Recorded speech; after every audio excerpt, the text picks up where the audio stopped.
They say Pine Hollow used to burn bright with torches, men in white hoods riding through the night, proud of their fear. But one night, fear changed sides. His name was Caleb Turner, a black Union soldier who came home to bury his past, not to fight again. But when the Klan lynched his preacher and came for his sister, something broke in him, and something ancient woke up. One by one, the riders vanished. Horses returned without masters. Hoods floated down river like ghosts stripped bare. Folks whispered that Caleb had become the very thing they feared in the dark. He didn't just fight them, he erased them. Every name, every oath, every grave. And when it was over, the Klan never rode through Pine Hollow again. Because some towns ain't haunted by ghosts, they're guarded by them. Before we go any further, comment where in the world you are watching from, and make sure to subscribe, because tomorrow's story is one you don't want to miss. The night air hung thick with humidity in Pine Hollow, Alabama. Summer, 1871. Sweat beaded on Caleb Turner's forehead as he stood in the shadows of tall pines. The smell of tar, smoke, and pine needles mixed into a suffocating cloud. His calloused fingers tightened around the wooden cross hanging from his neck, the last gift his wife had made before fever took her 2 winters ago. Torches appeared first, bobbing like fireflies in the distance. Then came the sound of hooves striking packed dirt. Caleb's jaw tightened. The horses emerged into view, 20 white-hooded figures atop them, their sheets billowing in the night breeze like ghosts. At their front rode Captain Silas Macready, his hood pulled back to reveal his face. The former Confederate officer now served as mayor, though everyone knew his real power came from these midnight rides. The small wooden church stood vulnerable in the clearing. For 3 years, Reverend Jonah Fields had turned it into more than a place of worship. It was a schoolhouse for freed children, a meeting place for families learning to live as citizens rather than property. Tonight, young and old had gathered for evening lessons. Caleb took a step forward, but froze when the first torch sailed through a window. Glass shattered. Flames licked up the dry wood siding. "Stand your ground!" Captain Macready shouted to his men. "Flush them out like rats!" People spilled from the church doors, coughing, stumbling into the dirt yard. Children cried for their mothers. Reverend Jonah emerged last, shepherding the stragglers to safety. His tall frame stood straight, despite his 60 years, dignity evident in every movement. "There he is," Macready pointed. "The one poisoning white minds with his books and northern ideas." 4 riders dismounted, grabbing Reverend Jonah by his arms. The old man didn't struggle. His eyes, calm even now, scanned the crowd until they found Caleb in the shadows. Caleb's hand moved to the knife at his belt. He'd killed men before, white men too, during the war. He stepped toward the clearing, rage building inside his chest. "Don't." Etta's fingers wrapped around his wrist, pulling him back into darkness. His younger sister's eyes shone with tears, but her grip was firm. 20 armed riders, Caleb. They'll kill everyone here if you give them reason." "I can't watch this again," Caleb whispered, voice cracking. "We need you alive," Etta insisted. "Our people need you alive." In the clearing, they tied Reverend Jonah's hands. Macready circled his horse around the gathered families. "This man," he announced, "has violated the natural order, teaching ideas not meant for simple minds, filling children's heads with dreams they can't have." He rode closer to the Reverend. "Did you think we wouldn't notice the books, the writing paper, the maps of places these people will never see?" Reverend Jonah lifted his chin. "The Lord commands us to seek knowledge," he said, voice steady. "These children were born free in America.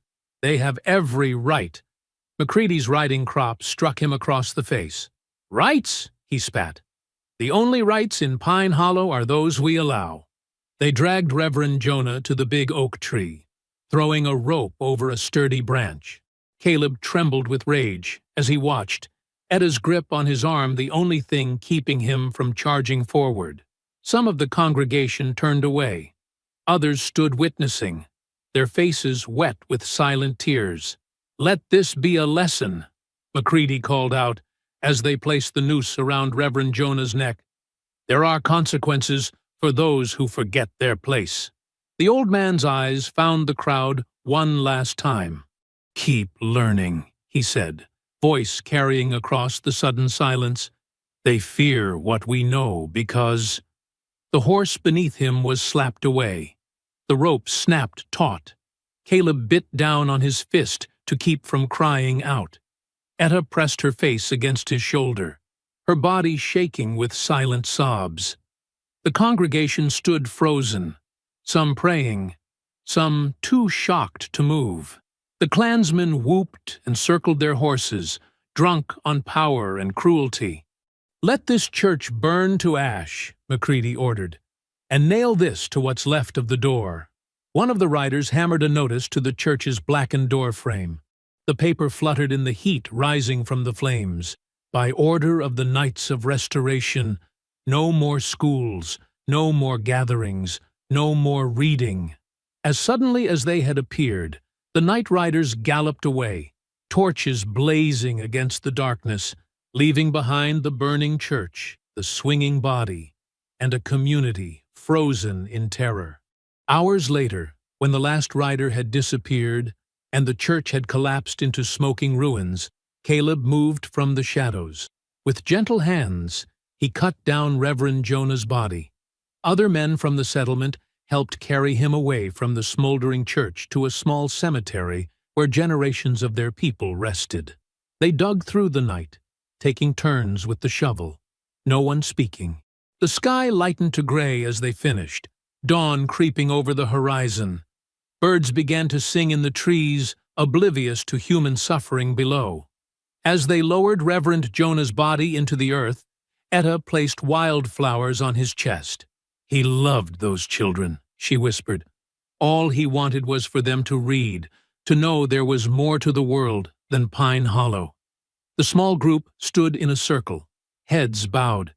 Caleb led them in a quiet prayer, his soldier's voice steady, despite the rage still burning in his chest. When they began covering the grave with soil, Caleb paused.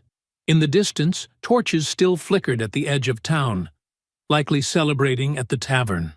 Smoke from the church ruins rose in a thin column against the lightening sky. "If they come again," he murmured to Etta, "I won't hide." She gripped his arm, her eyes red from crying but fierce with determination. "Please, Caleb, stay patient. There are other ways." But Caleb only stared at the rising smoke, the wooden cross tight in his fist, his face set like stone. 2 days after Reverend Jonah's burial, Pine Hollow held its breath. The charred remains of the church stood like a black skeleton against the blue sky, a reminder that no place was safe. People walked quickly, eyes down, voices hushed. Children stayed close to their mothers. Men carried hidden knives in their boots. Caleb sat on the porch of the small cabin he shared with Etta, whittling a piece of pine with his hunting knife. His Union rifle leaned against the wall beside him. He'd spent the morning reinforcing the door hinges, nailing boards across the back windows, and setting up tripwires among the trees surrounding their property.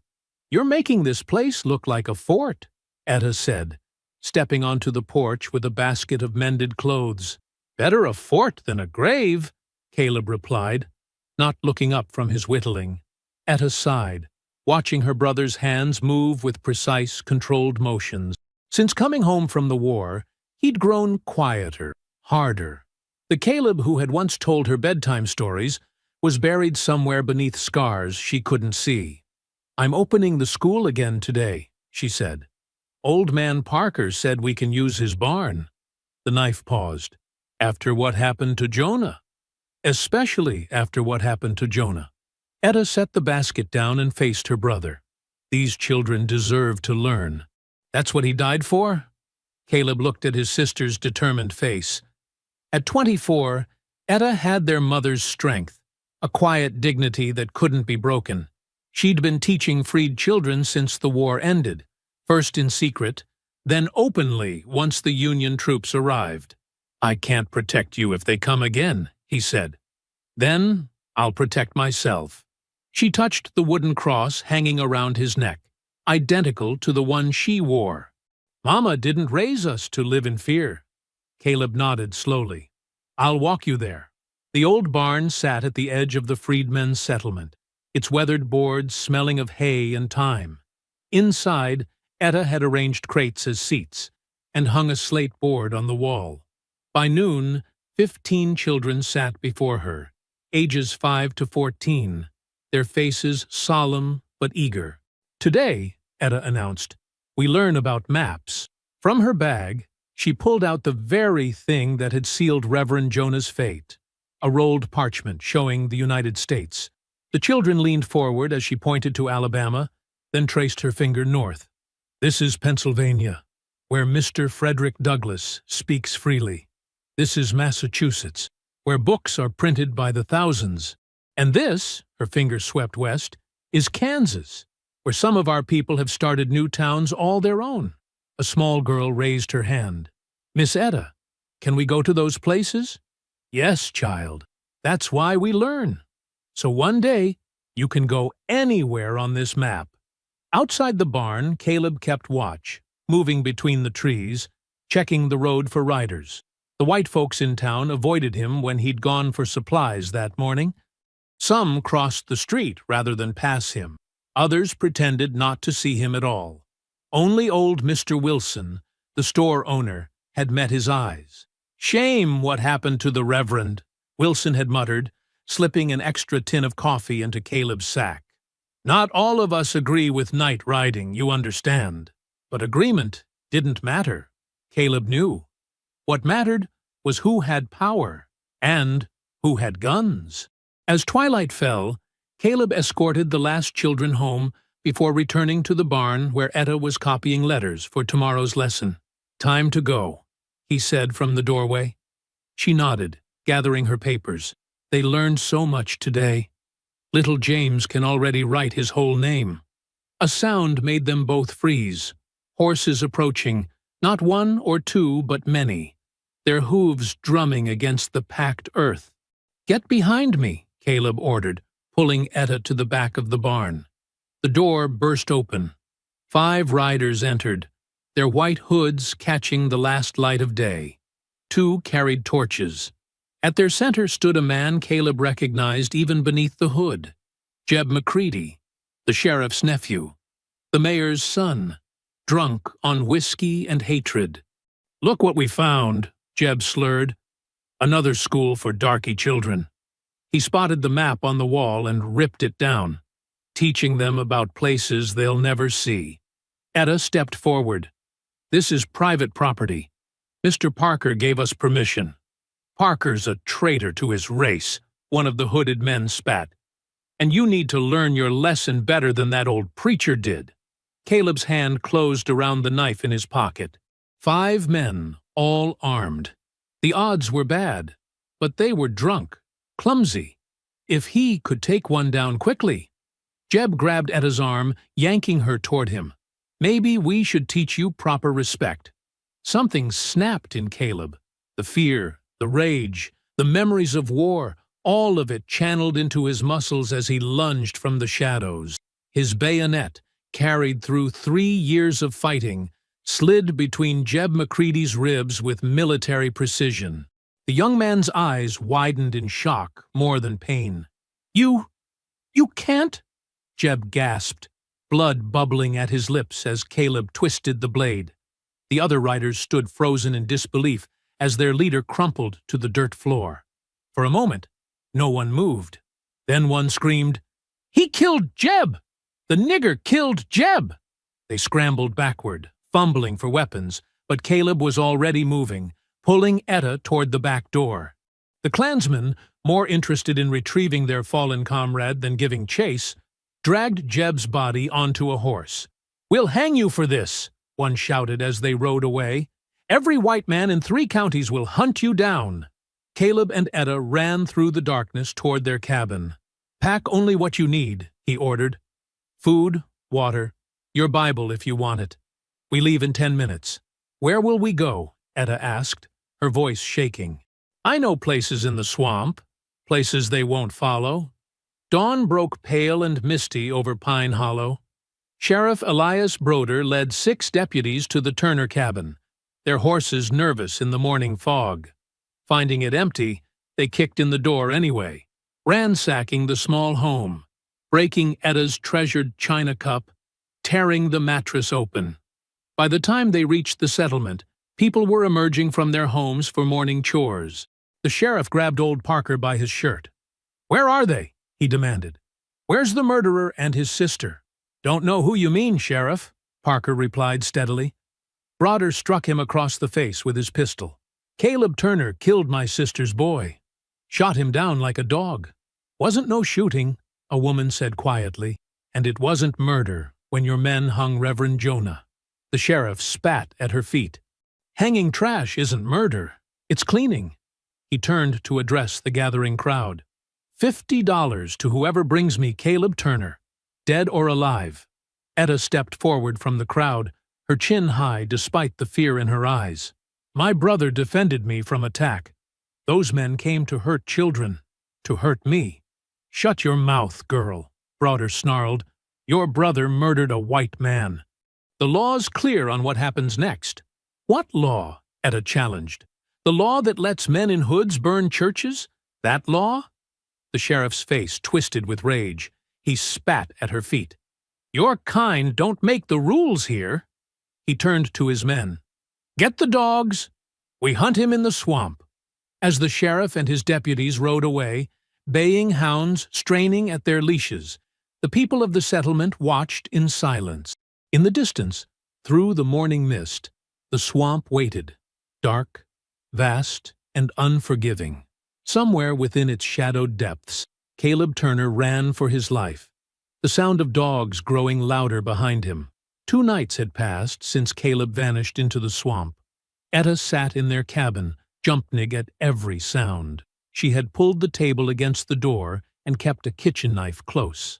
Sheriff Broder's men had already searched the place twice, breaking dishes and overturning furniture, claiming to look for evidence.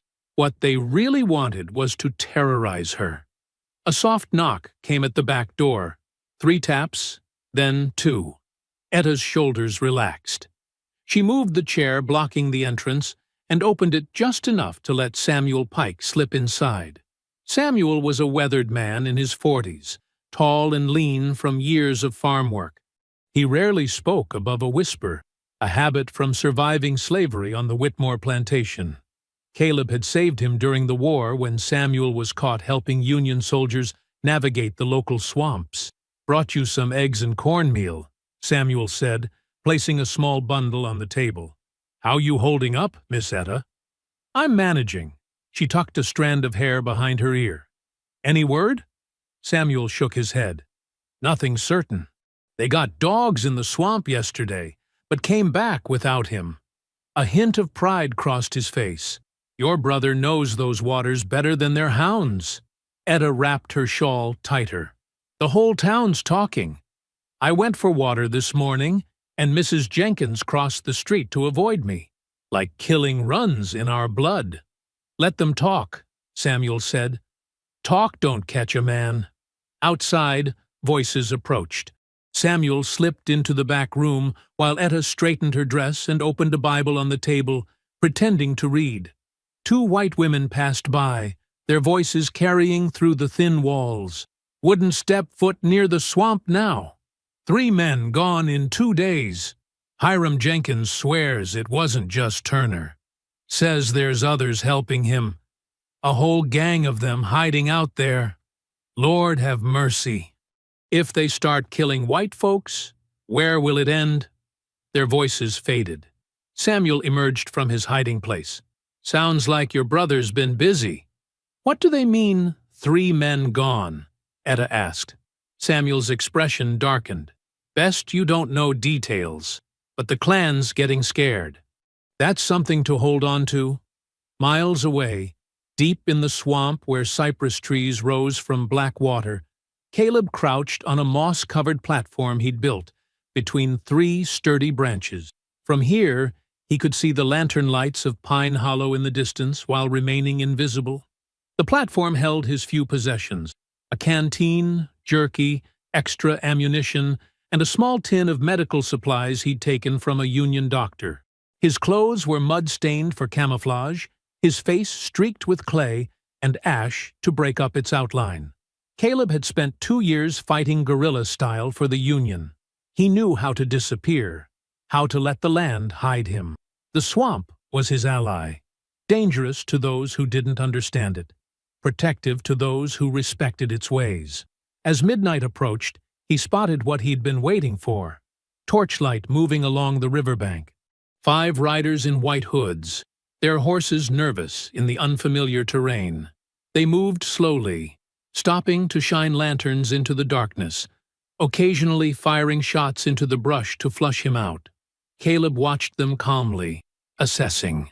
They had split up from a larger group, making themselves vulnerable, amateurs playing at hunting. He slid down from his platform and moved through the water without a sound, decades of swamp knowledge guiding each step. The last rider had fallen behind, struggling with a horse that refused to cross a shallow creek. Caleb approached from downwind, a rope fashioned into a snare held ready. When the hooded man dismounted to lead his horse, Caleb struck.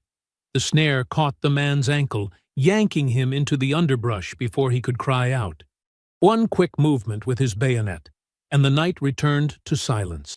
Caleb dragged the body deeper into the swamp and took the man's hood and gun.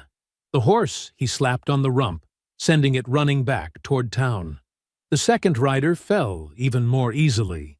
Distracted by his companion's missing horse, he never saw the shadow that rose from the water behind him. Caleb pulled him from his saddle and into the murky depths, holding him under until the bubbles stopped. The remaining 3 riders had clustered together, nervous now that 2 of their group were missing. Caleb circled them, deliberately breaking branches just outside their torchlight, drawing them deeper into the fog-shrouded wetlands. "Jeb? That you?" one called out, his voice betraying his fear. Caleb threw a stone, making it splash to their right. When they turned toward the sound, he slipped behind them. By dawn, only empty horses wandered back to Pine Hollow, saddles vacant, reins trailing. The sheriff organized a search party, but they found only blood trails leading into the deepest part of the swamp, a place local whites called the Drowning Ground. None volunteered to follow the trail beyond the first mile. The following morning broke with strange quiet over the freedmen's quarter. Etta awoke to birds singing, an ordinary sound that felt somehow extraordinary. She peered out her window cautiously, then blinked in surprise. Children were playing in the dirt road. 2 women hung laundry, laughing together. An old man sat whittling on his porch step. No white riders patrolled the edges of their settlement. No threatening faces watched from the distance. Etta wrapped her shawl around her shoulders and ventured outside. Samuel approached from his small farm, a cautious smile on his weathered face. "Morning, Miss Etta. Fine day, isn't it?" "What's happening?" she asked. "Why is everyone so free?" Samuel finished. "Word came this morning. Sheriff can't find his Klan boys. 5 went missing last night after riding out. Horses came back, men didn't." Etta pressed a hand to her mouth. "Caleb?" Samuel just nodded slightly. "Town's scared. White folks staying behind their doors today." Later that morning, Etta walked to the small cemetery where Reverend Jonah was buried. She knelt beside his grave and arranged wildflowers on the fresh dirt. "I don't know if what's happening is right," she whispered. "But I know what they did to you wasn't right either." In the woods beyond the cemetery, hidden among thick pines, Caleb watched his sister pray. Blood had dried on his hands and face, leaving rusty streaks he hadn't bothered to wash away. His eyes, once warm and quick to smile, now held the steady, unblinking gaze of a predator. He would not approach her, not yet. It wasn't safe. But seeing her stand tall in the morning light, unafraid for the first time in weeks, strengthened his resolve. Throughout Pine Hollow that day, whispers spread from porch to porch, store to store, church pew to church pew. The Klan vanished. Swamp took them. Maybe it wasn't the swamp. Maybe it was justice. For the first time since the war ended, black families walked freely down the main street, entering shops without lowering their eyes, speaking in normal voices instead of whispers. White shopkeepers served them quickly, nervously, glancing at the doors as if expecting ghosts. 3 days passed like a held breath across Pine Hollow. The sun rose and set over a town transformed by fear and uncertain freedom. White storekeepers opened late and closed early. Black families ventured into spaces previously forbidden to them, stepping carefully as if testing thin ice. This strange peace settled over everything like dust. Not true peace, just the absence of violence, the pause between lightning and thunder. On the morning of the third day, Sheriff Elias Broder stood on the courthouse steps, his face flushed with anger, as he jabbed a finger toward Mayor Silas McCready's chest. 5 men, Silas. 5 men gone without a trace. And you tell me to wait? The sheriff's voice carried across the town square where curious onlookers gathered at a safe distance. Your own brother was among the first to disappear. Mayor McCready straightened his waistcoat, his composed exterior barely containing his rage. Unlike the sheriff, who wore his emotions like his badge, the mayor preferred cold calculation. Lower your voice, Elias, McCready hissed. We need order, not panic. The federal marshal is due next week. Until then. Next week? Broder spat on the ground. Turner could kill half the town by next week. Their argument drew more spectators. White townsfolk clustered near the courthouse, while black residents watched from doorways and side streets, their expressions carefully neutral. A dust cloud appeared on the horizon, drawing all eyes. The weekly mail wagon from Montgomery approached, rattling down the main street before pulling up at the courthouse. The driver, a thin man with a perpetual squint, climbed down stiffly. Got mail for Pine Hollow, he announced, then gestured to his wagon bed. And a special delivery for Sheriff Broder. Heavy one. There in the wagon sat a wooden crate about 3 feet square, nailed shut, and addressed in bold letters. The Honorable Sheriff Broder, Pine Hollow, Alabama. The sheriff frowned. I didn't order anything. Well, somebody sent it, the driver said, wiping sweat from his brow. And I ain't carrying it back. 2 deputies lifted the crate, grunting under its weight, and placed it on the courthouse steps. A strange, sweet-sour smell emanated from it. Mayor McCready stepped back, covering his nose with a handkerchief. Open it, the sheriff ordered, drawing his pistol. One deputy pried at the lid with a crowbar until the nails screeched free. The crowd pressed closer, curiosity overwhelming caution. The sheriff kicked the lid off with his boot. A collective gasp rose from the gathered crowd. Inside the crate lay 10 blood-soaked Klan hoods, neatly folded. Beneath them, arranged in rows, were silver rings bearing the Klan insignia and crosses that had once hung around the necks of the knights. The stench of death rolled out in a wave, sending people staggering backward. Pinned to one of the hoods was a folded note. The sheriff plucked it free with trembling fingers and read it aloud. No forgiveness, no resurrection. Caleb Turner. Chaos erupted. Women screamed. Men shouted for weapons and horses. The sheriff fired his pistol into the air to restore order, but panic had already taken root. He's declaring war, someone shouted. He's already been at war, another replied. We just didn't know it. Mayor McCready seized the moment. Citizens of Pine Hollow, his voice cut through the din. This act of terror demands immediate response. I am dispatching a telegram to Governor Lindsay, requesting federal troops to protect our town. The white residents cheered, while black onlookers quietly dispersed, disappearing into side streets and back to their homes. By nightfall, Pine Hollow had transformed into a ghost town. White families barricaded their doors. Not a single black face could be seen after dusk. Their windows darkened, doors locked. The town had become two separate worlds, one gripped by fear of vengeance, the other by fear of being blamed for it. In her small cabin on the edge of the freedmen's settlement, Etta Turner sat at her table grading papers by lamplight, when a soft sound caught her attention. Something slipped under her door. She approached cautiously, finding a folded piece of paper on the floor. The note was brief, written in a hand she didn't recognize. "Your brother is alive. Meet at the river bend at sundown tomorrow. Come alone." Etta held the paper to the flame, watching it curl and blacken. She should ignore it. It could easily be a trap set by the sheriff. But if Caleb was truly alive? The next day crawled by with agonizing slowness. Etta taught her students as usual, though only half the children showed up. Parents were keeping their little ones close, with soldiers expected to arrive any day.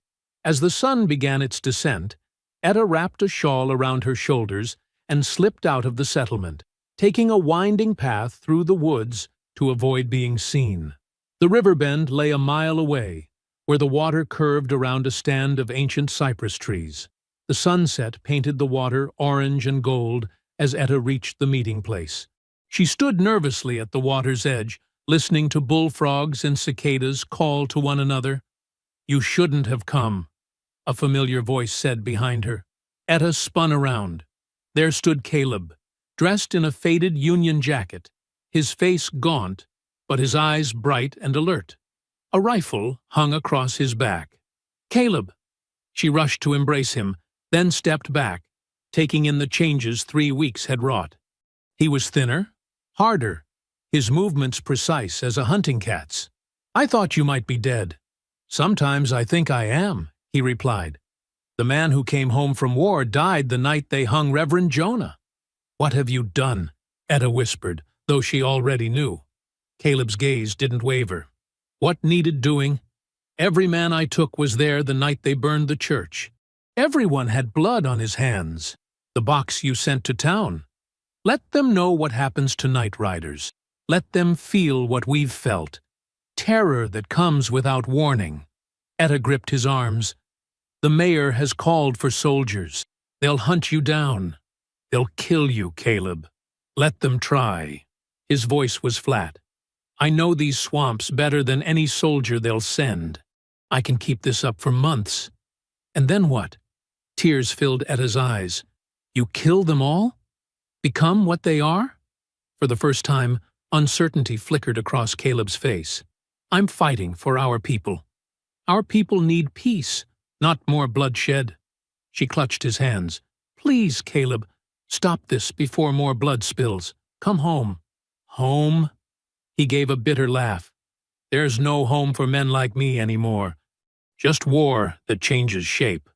A distant sound caught his attention. Horses approaching on the main road. Caleb tilted his head, listening. "Soldiers," he said. "Already here." Etta's heart sank. "Will you at least think about what I said?" Caleb pulled her into a tight embrace, his body solid and warm against hers.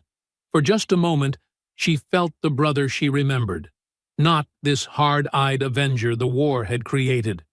Then he was gone, slipping into the cypress shadows without a sound. Etta stood alone at the river bend, watching torchlight glint across the dark water. In the distance, she could hear the soldiers entering Pine Hollow, their horses' hooves like drumbeats on the packed dirt road. She knew with cold certainty that Caleb's war had only begun, and caught between his justice and the law's vengeance stood everyone she loved. The morning sun burned away the river mist as Pine Hollow stirred to life. Soldiers patrolled the streets, their blue uniforms a stark contrast to the dusty buildings. They moved in pairs, rifles at the ready, eyeing every shadow as if Caleb Turner might materialize from thin air. A black carriage rolled into town, pulled by two matching chestnut horses. It stopped before the courthouse, where Sheriff Broder waited, thumbs hooked in his belt loops. The carriage door opened, and out stepped a tall man in a long coat. A silver marshal's badge gleamed on his chest. His face bore the weathered look of someone who had seen too much war and not enough peace. Marshal Edwin Pierce, he introduced himself, voice gravelly but measured. Federal Office, Montgomery Division. Sheriff Broder spat a stream of tobacco juice near the marshal's polished boots. Took you long enough. 5 missing men takes precedence over your usual complaints about freedmen, Sheriff. Marshal Pierce surveyed the town with sharp eyes. I understand there's been quite a disturbance. Disturbance? Broder's face reddened. A murdering Negroes hunting white men like animals? And you call it a disturbance? Pierce ignored the outburst. I'll need to speak with witnesses, starting with the schoolteacher, Turner's sister. Waste of time, Broder muttered. She won't say nothing useful. I'll decide what's useful. Pierce nodded toward the soldiers. These men report to me now, not you. Remember that. He left the sheriff sputtering and made his way to the small schoolhouse at the edge of the freedmen's settlement. Children stopped their play to stare at him, their eyes wide with caution. Etta Turner stood in the doorway of the one-room school, arms crossed. She wore a simple blue dress, her hair pulled back neatly. Nothing about her suggested she was related to the most wanted man in Alabama. Miss Turner? Pierce removed his hat. Marshal Edwin Pierce. I'd like to ask you some questions about your brother. My students are waiting, Marshal. Her voice was calm but firm. We're learning about numbers today. This won't take long.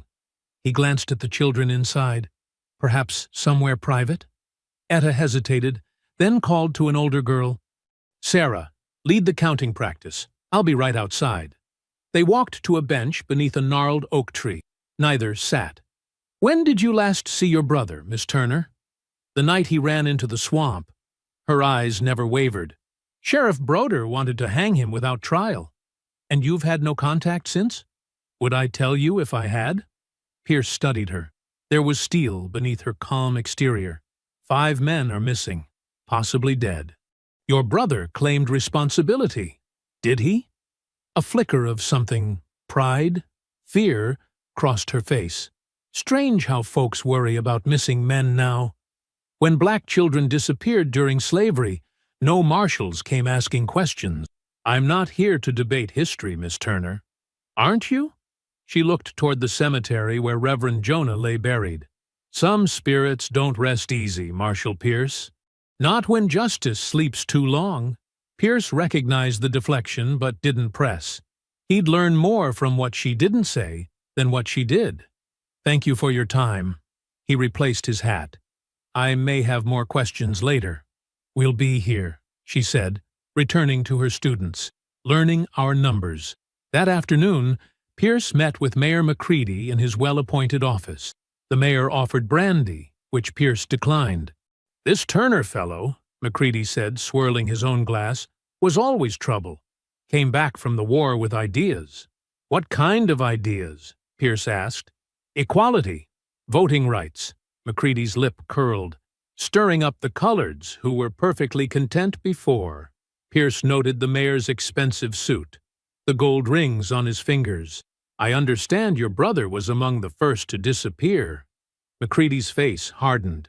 Jeb was young, impulsive, but he didn't deserve what happened.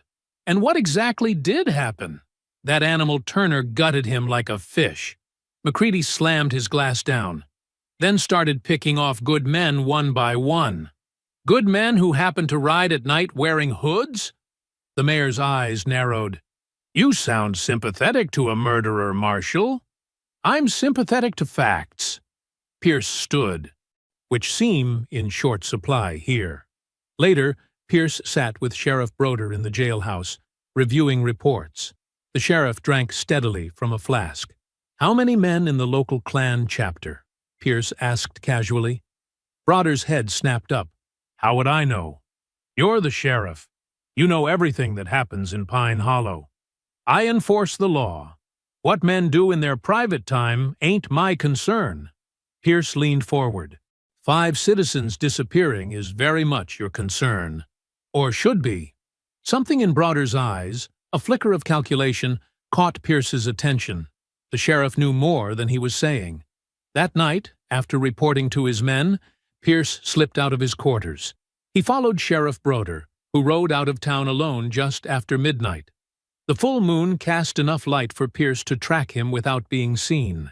Broder rode to an abandoned barn 2 miles outside town. 5 horses were already tethered outside. Pierce crept closer, positioning himself beneath a broken window. Inside, Broder met with 5 men, their faces illuminated by lantern light.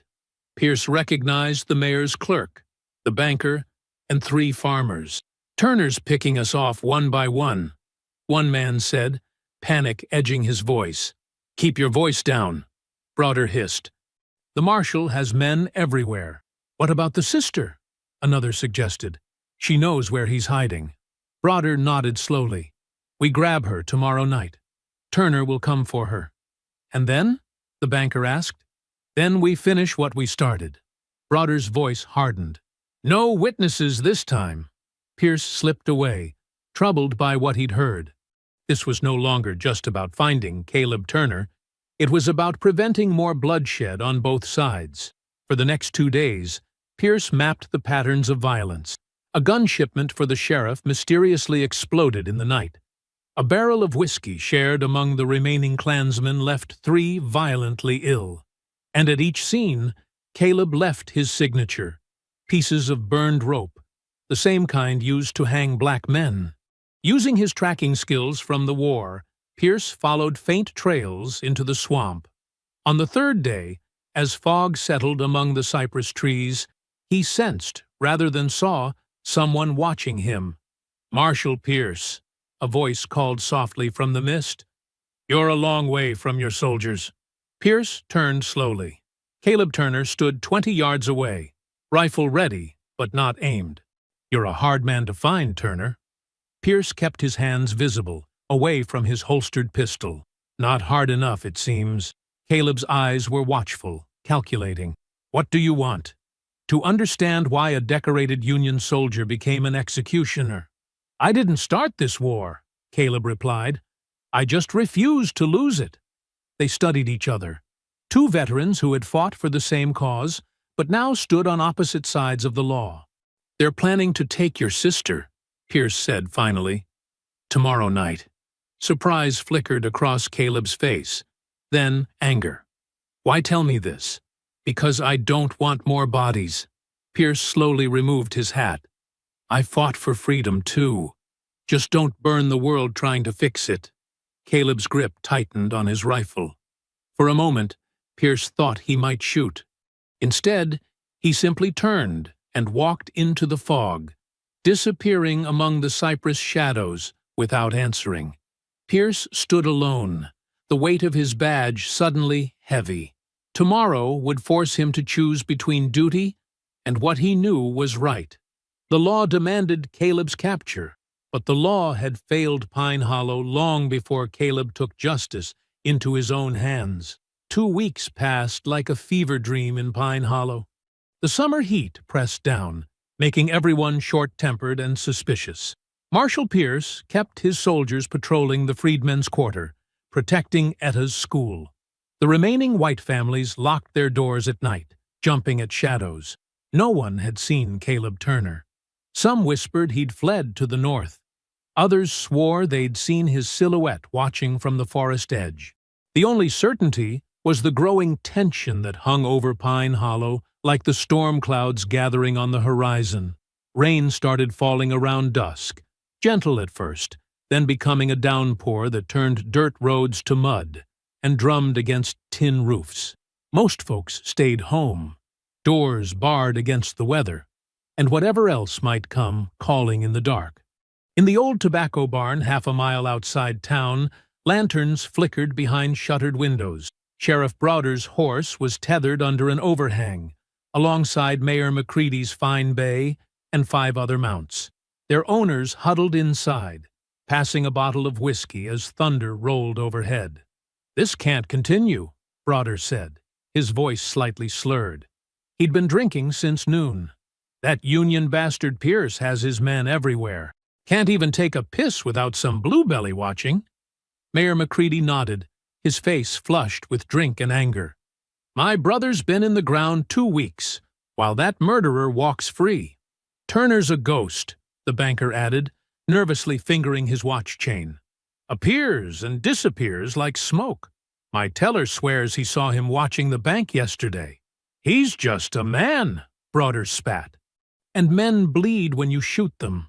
Above them in the rafters, concealed by shadows and the noise of the rain, Caleb Turner lay perfectly still. He'd been waiting since afternoon, slipping in through the loose boards at the back. Every muscle ached from the cramped position, but his face remained impassive as he listened. "We need a message they won't forget," McCready said, spreading a crude map on a barrel top. "Something to put these people back in their place." "What are you suggesting, Silas?" asked the Methodist preacher, the newest Klan recruit. McCready's smile was cold in the lantern light. "A cleansing fire. The freedmen's settlement. Etta Turner's school. All of it. Burn it to the ground while they sleep." "That's over 50 people," the preacher protested weakly. 50 problems solved," Broder countered. "We blame it on lightning. With Turner's sister gone, he'll have no reason to stay. We reclaim our town, and things go back to the way they were."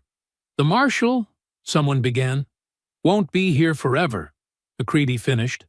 "Washington will recall him once things quiet down. Then Pine Hollow returns to being a proper Southern town, free from Negro influence." Murmurs of agreement rose as McCready outlined their plan.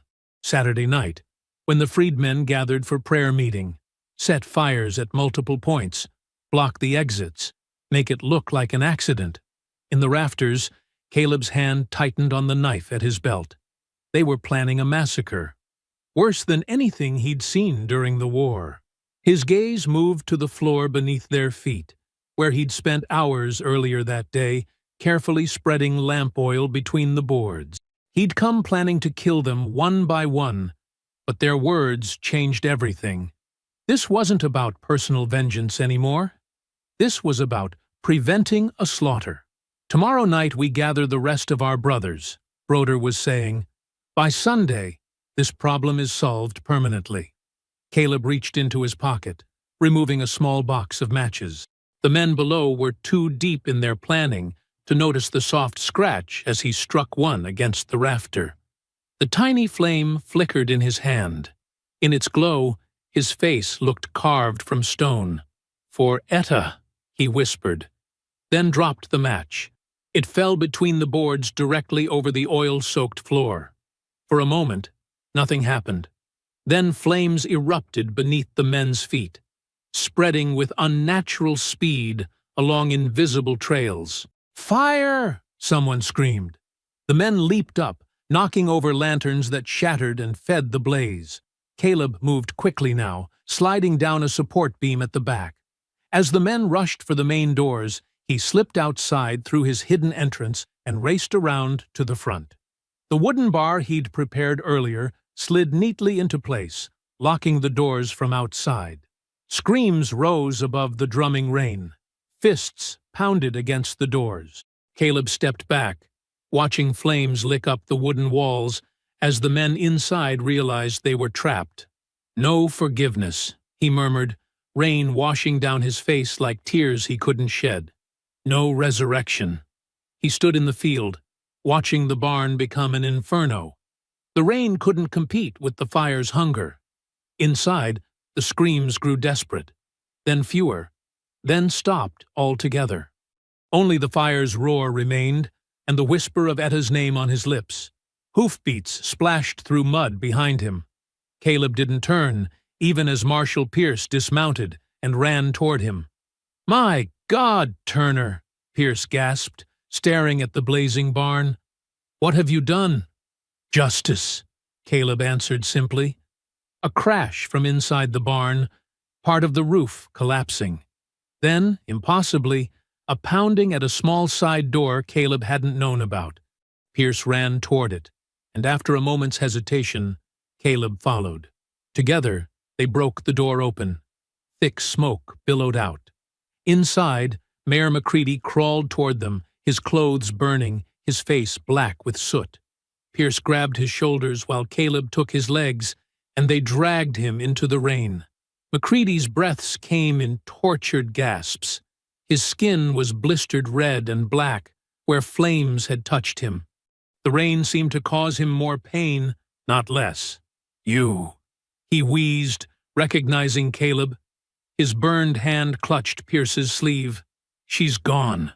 Took her." "Who's gone?" Pierce demanded, bending closer. "Turner's sister," McCready coughed, blood bubbling at his lips. "Fairview Plantation." Caleb's blood ran cold. "When?" he demanded, gripping McCready's shirt. "When did they take her?" "Yesterday," McCready whispered, a terrible smile stretching his burned face. "They're waiting for you." Pierce looked up at Caleb, understanding dawning. "It's a trap." "I know." Caleb stood, checking his rifle.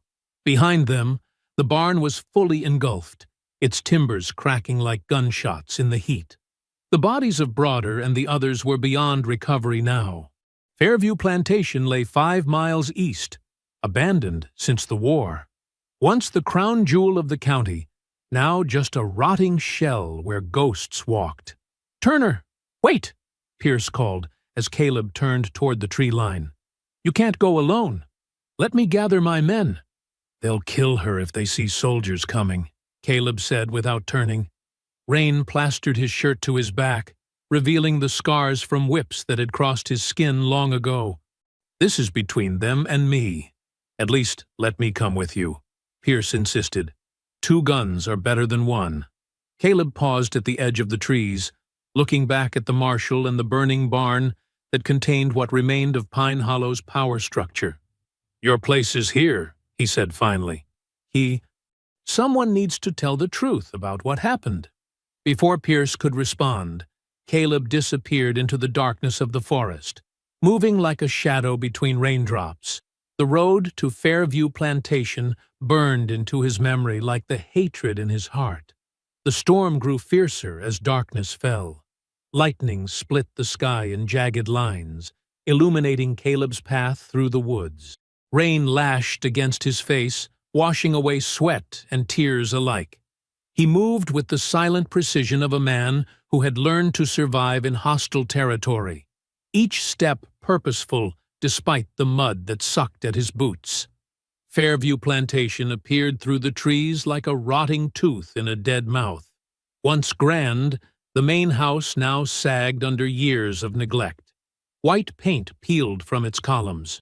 Half the windows were shattered, their broken glass teeth gleaming in the lightning flashes. The surrounding slave quarters had mostly collapsed, reclaimed by kudzu and moss. Caleb paused at the edge of the clearing, scanning for movement. The only sounds were the hammering rain on the tin roof and the creak of a shutter banging against a window frame. His soldier's instincts screamed danger, but something else pulled him forward. A faint, rhythmic sound beneath the storm's fury. Sobbing. A woman's soft crying. "Etta," he whispered, grip tightening on his rifle. He advanced toward the house in a crouch, moving from shadow to shadow. The front steps groaned beneath his weight as he climbed onto the porch. Water pooled in the sagging boards. The grand door hung partially open, swaying gently in the wind. Caleb pressed his back against the wall and listened. The sobbing came from somewhere behind the house, not inside.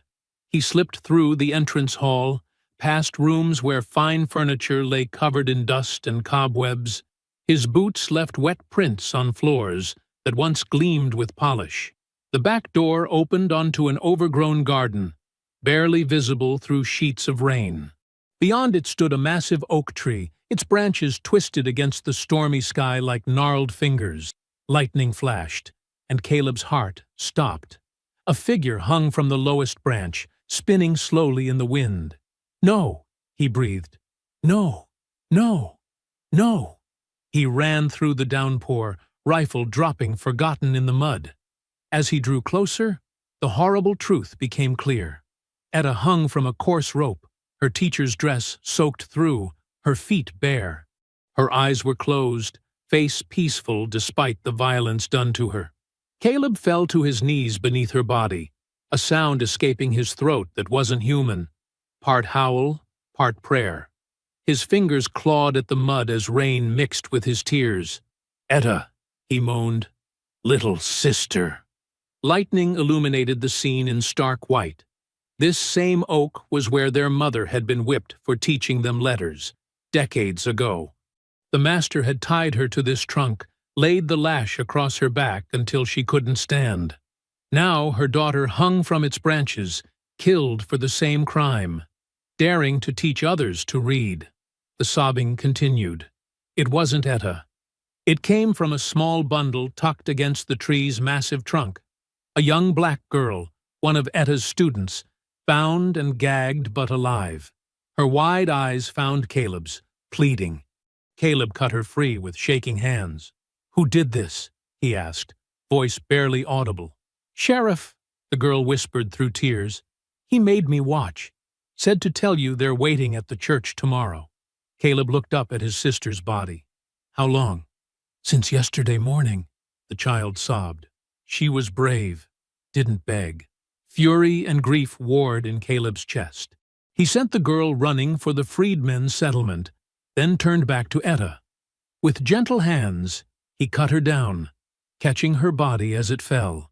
He held her close, rocking back and forth as the storm raged around them. By dawn, the rain had stopped. Pale light crept across the plantation grounds, revealing Caleb digging beneath the oak with a rusty shovel he'd found in the old slave quarters. His face was blank, movements mechanical. The hole grew steadily larger. He wrapped Etta in his own jacket before laying her in the earth. From his pocket, he took the wooden cross necklace his wife had made, placing it in Etta's folded hands. "I'm sorry I wasn't there," he whispered. "I'm sorry I couldn't save you." As he covered her with soil, Caleb's resolve hardened. The men who did this would pay, not just with their lives, but with their legacy. Pine Hollow itself would burn before he was finished. After patting down the final layer of earth, Caleb took his knife and carved Etta's name deep into the oak's bark. Beneath it, he added, "She taught us to be free." He was placing wildflowers on the fresh grave when hoofbeats approached. Caleb didn't reach for his rifle. Something in him had broken and reformed, harder and colder than before. Marshal Pierce rode into view, followed by 6 soldiers. Their uniforms were splattered with mud from hard riding. Pierce dismounted first, hat in hand, face grim. "Turner," he said quietly, eyes moving to the fresh grave. "I'm sorry." The soldiers fanned out, rifles raised. Pierce motioned for them to lower their weapons. "It doesn't have to end in more bloodshed," Pierce said. "Come back with me. Stand trial." "I'll testify what these men were planning." Caleb stood slowly, eyes never leaving Etta's grave. "There is no justice in your courts for people like me." "Maybe not," Pierce admitted, "but there's a difference between justice and vengeance." "Not anymore," Caleb replied. A voice called from the trees behind them. "That's far enough, Turner." Sheriff Broder emerged from the forest edge, rifle aimed. His face was red with exertion and anger. Behind Pierce, the soldiers raised their weapons again. "I thought you died in the fire," Caleb said, strangely calm. "Disappointed?" Broder snarled. "I left early, had business here." He gestured toward the grave with his rifle barrel. Pierce stepped between them. "Put the gun down, Broder. You're interfering with federal business. This nigger killed the mayor and half the town council." Broder spat. "He's mine to hang." The rifle cracked before anyone could move. The bullet tore through Caleb's left shoulder, spinning him backward. He didn't cry out, just clutched the wound and dove for the trees as the soldiers scrambled to respond. "Hold your fire!" Pierce shouted, but more shots rang out, splintering bark where Caleb had disappeared. By the time Pierce reached the tree line, Caleb was gone. Blood droplets marked his path into the swamp, then vanished at the water's edge. Broder ran up, reloading. "After him!" Pierce grabbed the sheriff's rifle. "That's enough! He's getting away." "Let him!" Pierce said firmly. "Enough people have died." The soldiers searched the swamp's edge, but found nothing. Caleb Turner had vanished like morning mist. When they finally left, Pierce returned alone to Etta's grave. He knelt beside it, removing his hat in respect. His fingers dug into the soil, retrieving the spent bullet casing that had fallen during the shooting. He turned it over in his palm, then pocketed it with a heavy sigh. His orders were clear: restore order to Pine Hollow by any means necessary, but some wounds ran too deep for law to heal. "I'll end this quietly," he promised the fresh grave, "for both your sakes." But as he looked toward the swamp where Caleb had disappeared, Pierce knew justice had moved beyond his reach. What came next would be written in blood, not law. Sunday morning broke over Pine Hollow with a strange, cruel beauty. The storm had finally passed, leaving the air scrubbed clean, and the mud-churned streets steaming in the sudden sunshine. First Baptist Church stood proudly on the town square, its white steeple gleaming against the blue sky, stained glass windows reflecting rainbow patterns onto the walkway below. The church bells rang out at 10 o'clock, summoning the faithful. Men in pressed suits walked with their wives in silk dresses and ribboned bonnets, children trailing behind in their Sunday best. They climbed the wide wooden steps, nodding and smiling to each other as they entered through the double doors. Inside, the sanctuary glowed with morning light. Sun streamed through the colored glass, painting the faces of saints and apostles across polished pews. The smell of beeswax candles and pine floor polish hung in the air. Mayor McCready sat in the front row, his face still bandaged from the barn fire. Despite his injuries, he'd insisted on attending service, a show of strength and normalcy. His left hand trembled slightly as he nodded to townsfolk. Sheriff Broder took his place beside the mayor, his deputy on the other side. The rest of the front pews filled with the town's elite: the banker, the mill owner, the physician, and their families. Behind the pulpit, Reverend Thomas Whitfield arranged his Bible and sermon notes, occasionally glancing at the congregation with a tight smile. His eyes lingered on the empty seats in the back rows where some families hadn't appeared.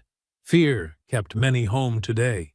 "Blessed Sunday, brothers and sisters," the Reverend began as the clock struck 10:30. "We gather in trying times, but the Lord remains our shepherd." The congregation murmured their amens. The organ played softly as the choir rose to sing.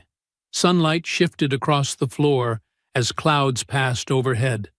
No one noticed the figure slipping through the side door by the choir entrance. No one saw him move like a shadow behind the baptismal font. The hymn ended. Reverend Whitfield stepped forward, opening his Bible with practiced reverence. Today's sermon comes from the Book of Revelation. A tremendous bang cut him off as the main doors slammed shut. Women gasped. Men turned in their seats. A second bang followed as the side door closed too. In the sudden silence that followed, they all heard the unmistakable sound of a heavy wooden bar dropping into place, locking the main entrance. "What in God's name?" the Reverend whispered. At the back of the church stood Caleb Turner. His clothes were ragged and blood-stained. His left shoulder was crudely bandaged.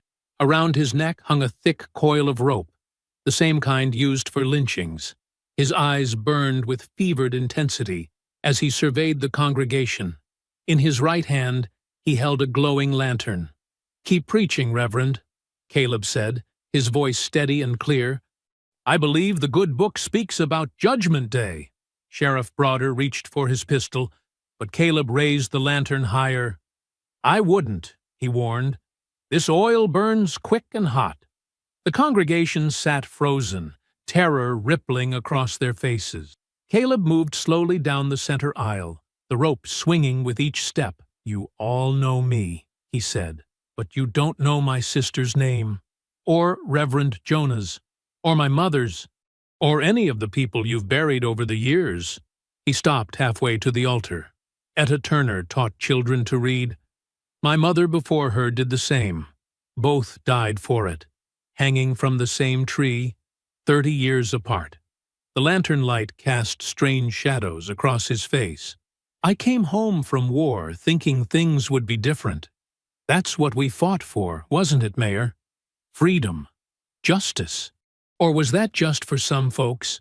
Mayor McCready's bandaged face had gone pale. "Turner, please. My wife died waiting for me to come home," Caleb continued as if he hadn't heard. "Jonah Fields was teaching children the same lessons Christ taught. Love your neighbor. Do unto others. You hung him for it." He reached the front pew now. The sheriff's hand inched toward his gun again. "Don't," Caleb warned. "I'm already dead. Question is how many I take with me." The wooden walls of the church creaked in the sudden silence. Outside, birds sang, oblivious to the drama within. "You buried my people beneath this soil and called it holy ground," Caleb said, his voice shaking now with emotion. "Today, the earth remembers." With deliberate movement, he uncorked the lantern and splashed oil across the velvet curtains behind the altar. The Reverend stumbled backward, Bible clutched to his chest. "Turner, for God's sake!" someone shouted.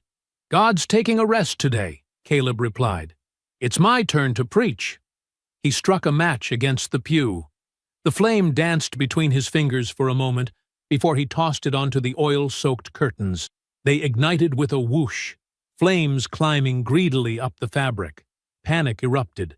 People scrambled from pews, rushing for doors they quickly found locked. Sheriff Broder fired his pistol, the shot going wild as people pushed past him. The bullet shattered a stained glass window, but did nothing to stop the spreading fire. Caleb stood in the center aisle watching the chaos with eerie calm. The rope around his neck seemed to glow in the firelight. "My sister's name was Etta," he said again, though few were listening now. "Remember it when you pray for salvation." Outside the church, Marshal Pierce was crossing the square when he heard the gunshot. He saw smoke beginning to curl from the windows. Breaking into a run, he reached the steps just as flames became visible through the shattered stained glass. He threw his weight against the doors, but they wouldn't budge. Through a window, he caught glimpses of panicked faces, of smoke filling the sanctuary. "The side door!" he shouted to bystanders. "Break it down!" But fire had already claimed that entrance, flames licking up the white clapboard siding. Inside, Caleb walked through the chaos, touching the flame to pews, hymnals, anything that would burn. The rope around his neck was beginning to smolder. Sheriff Broder tackled him from behind, sending them both crashing into a row of seats. "Devil!" Broder screamed, hands closing around Caleb's throat. Caleb didn't fight back. He smiled through bloodied teeth and whispered, "See you there." The roof timbers cracked overhead, weakened by the intense heat. With a terrible groaning, the ceiling began to collapse. Outside, Marshal Pierce and several men managed to break through a window, helping women and children climb out to safety. Thick black smoke poured from every opening now. The steeple swayed, then toppled with a thunderous crash. Pierce counted the survivors huddled on the lawn. Mayor McCready was among them, coughing and sobbing. So were many of the congregation's women and children. But the sheriff was nowhere to be seen. By the time the bucket brigade formed, it was too late. The church burned like a pyre, flames reaching skyward as if in terrible prayer. The heat drove everyone back across the square. Marshal Pierce stood apart from the others, watching the destruction. His face was streaked with soot, his uniform singed. "He was in there!" McCready gasped, clutching Pierce's arm. "Turner! He locked us in!" Pierce said nothing, eyes fixed on the burning building. "Did you see him escape?" someone asked. "No," Pierce answered quietly, "and I don't think he meant to." As the walls collapsed inward and the fire reached its peak, Pierce removed his hat. Something like respect crossed his face. Maybe that's what salvation looks like after all. 6 weeks after the church fire, Pine Hollow barely resembled the town it once was. The charred skeleton of First Baptist stood as a blackened monument with no one daring to clear the ruins.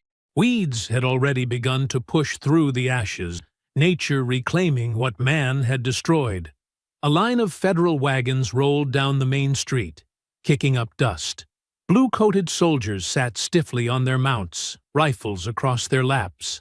At their head rode a stern-faced colonel with a waxed mustache and orders from Washington to restore order to the troubled region. Marshal Pierce waited on the steps of the courthouse, his hat in his hands. The circles under his eyes had deepened these past weeks, his uniform hanging looser on his frame. "Colonel Hathaway," Pierce greeted as the officer dismounted. "Welcome to Pine Hollow." The colonel surveyed the quiet street with narrowed eyes. "I expected more disturbance." "There's been none, sir," Pierce replied. "Not for weeks now. I heard reports of Negro insurrection, vigilante justice, entire families missing."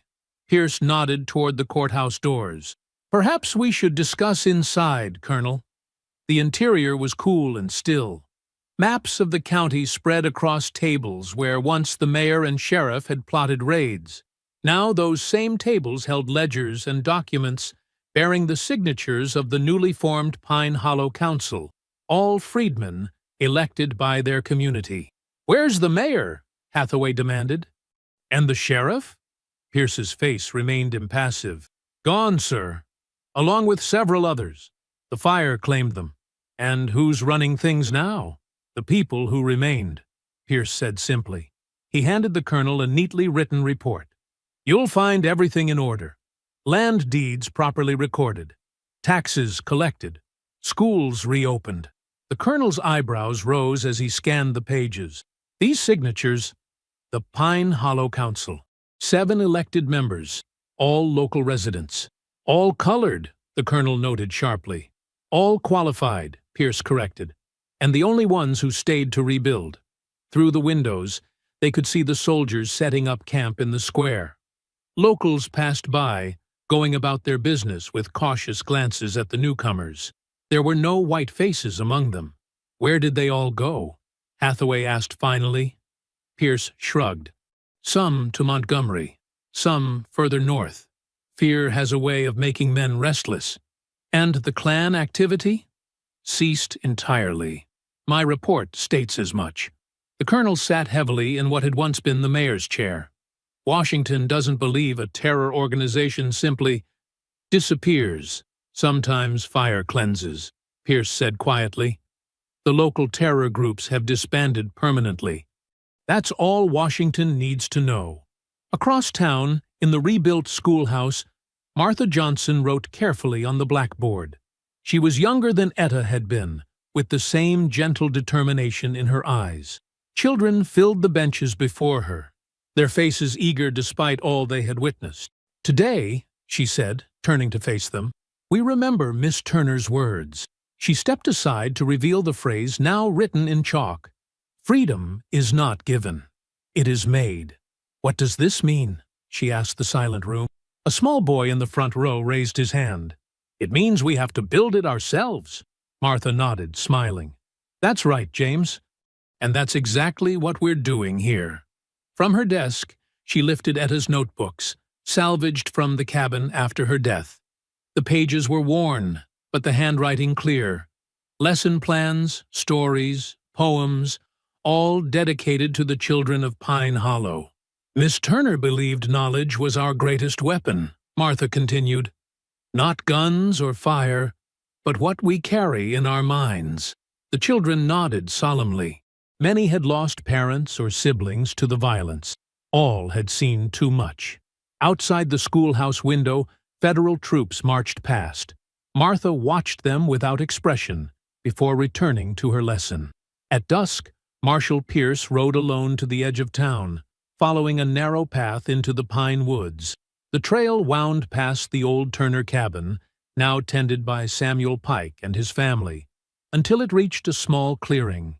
Two simple wooden markers stood beneath an oak tree. One read, "Etta Turner, Teacher of Freedom." The other bore no name, just a carved Union emblem. Beside it, carefully preserved under glass, lay a set of dog tags and a bayonet. Pierce dismounted, removing his hat. "They're saying you're still out there," he said to the empty air. "Folks claim they see your shadow at night, keeping watch." Wind stirred the branches overhead. Pierce knelt and placed a small bundle of wildflowers between the graves. "I've made sure no one will disturb this place," he continued. "No official record, no map marking. Some legends protect better than any law." He stood, brushing dirt from his knees. "Your sister would be proud, Turner. The school's full again. The council meets regular. Pine Hollow's becoming something new." As Pierce mounted his horse, he paused for one last look at the unmarked grave. "Rest now, soldier. Your war is done." Dawn broke clear and golden over Pine Hollow. The first rays of sunlight touched the new bell tower rising from the freedmen's settlement. It wasn't grand like the old church had been, just a simple wooden structure with walls of fresh-cut pine. But it stood proudly on the open field where once Reverend Jonah had preached. Families gathered slowly, dressed in their finest clothes. Children ran ahead, playing in the dewy grass. Elderly men and women walked arm in arm, their faces lifted to the morning light. Samuel Pike, now head of the council, stood beside the new bell. When the sun cleared the tree line, he pulled the rope gently. The bell rang out, clear and strong. Once, twice, 3 times. Its sound echoed across the valley, across the pine woods, across the fields where generations had labored in chains. "For Reverend Jonah," Samuel said, his voice carrying to the assembled people. "For Teacher Etta. For Caleb Turner." The congregation bowed their heads in silence. Martha Johnson stood among them, Etta's Bible clutched in her hands. Beside her, the children of Pine Hollow waited, solemn but unafraid. "Today we begin again," Samuel continued. "Today we build what was promised." As they filed into the new church, Marshal Pierce watched from the edge of the woods. His time in Pine Hollow was ending. Transfer papers waited in his saddlebag, but he had stayed long enough to see this moment. The bell rang once more, calling all to gather. Its sound carried into the pine woods where, some still whispered, a watchful ghost kept vigil. But today, at least, all of Pine Hollow's ghosts could rest. The living had taken up their burden. Pierce touched his hat in a final salute and turned his horse toward the rising sun. The summer heat shimmered over Pine Hollow in waves, bending the horizon like a mirage. 10 years had passed since the burning of First Baptist Church. The town had changed in ways both subtle and profound. White-painted fences now bordered neat yards where children played. The main street boasted a row of businesses, a cobbler, a dressmaker, a print shop, all with black proprietors who stood proudly in their doorways. A rider appeared on the dusty road leading into town. He was a lean man with reddish whiskers streaked with gray, riding a chestnut mare that had seen better days. His clothes marked him as neither rich nor poor, just another traveler passing through the Alabama countryside. A worn leather saddlebag bounced against his thigh as the horse ambled toward the center of Pine Hollow.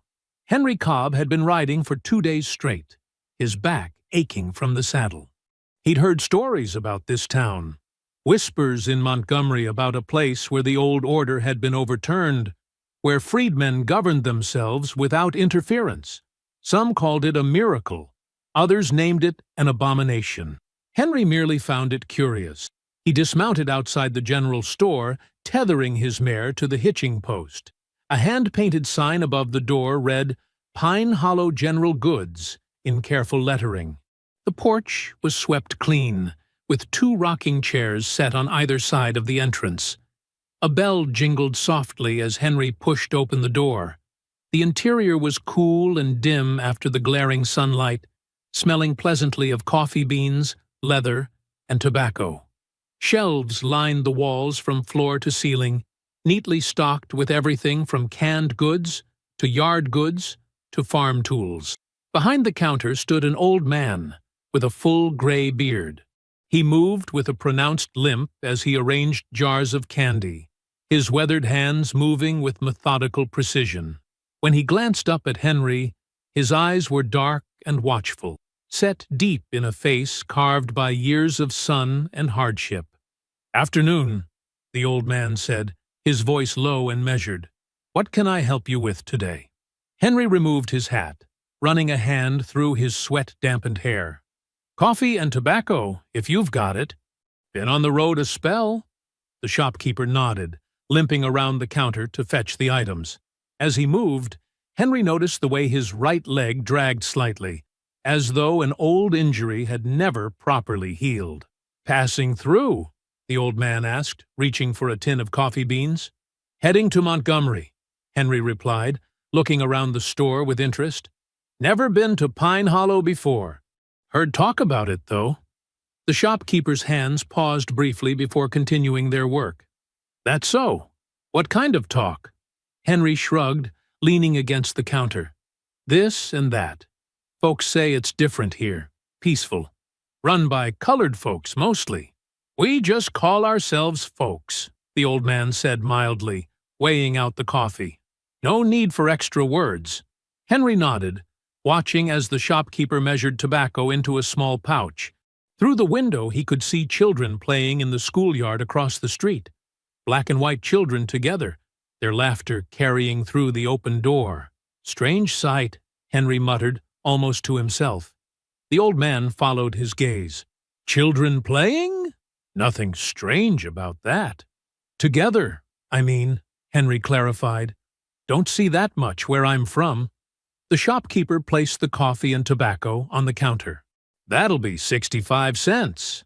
Henry counted out the coins, still looking thoughtfully out the window. Must have taken some doing, making a town like this. Heard there was trouble here once. The old man's eyes flicked up to Henry's face, assessing. "Every place has its stories, but not like Pine Hollows," Henry pressed. "They say there was a man, a colored Union soldier, who haunted these woods, took down the Klan single-handed. Like a ghost." A faint smile touched the corners of the shopkeeper's mouth. "Sounds like a tall tale to me."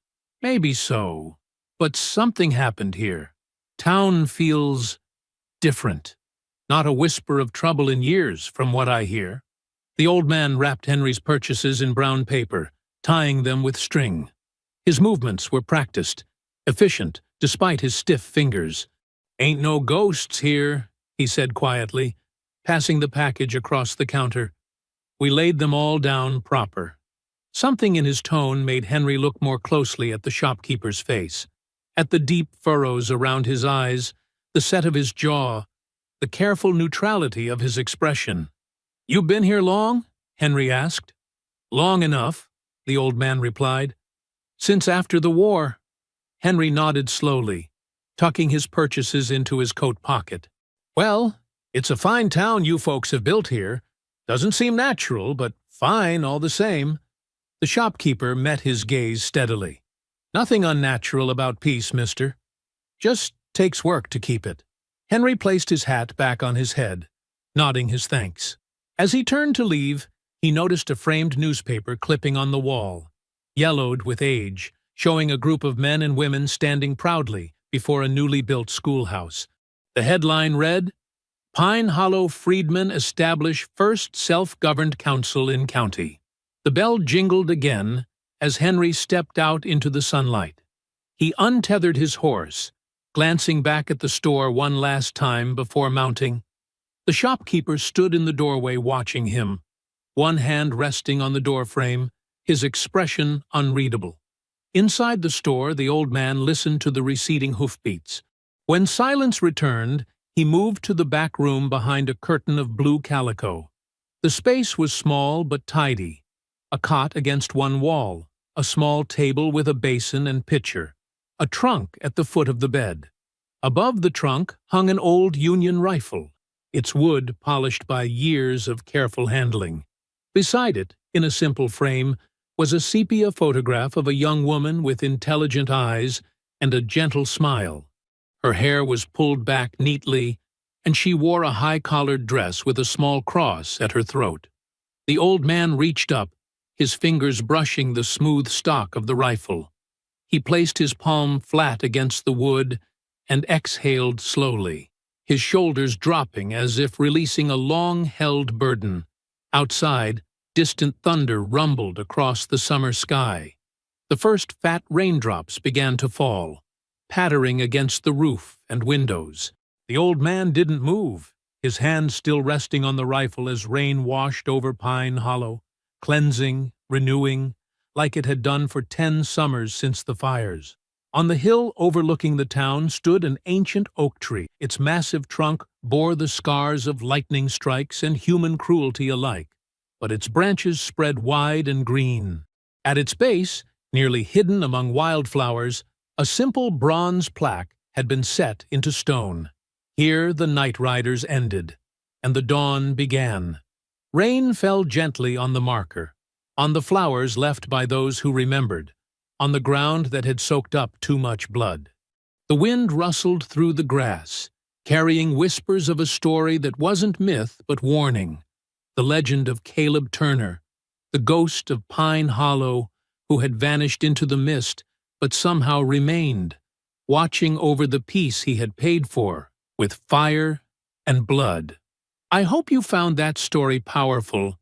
Leave a like on the video and subscribe so that you do not miss out on the next one. I have handpicked 2 stories for you that are even more powerful. Have a great day.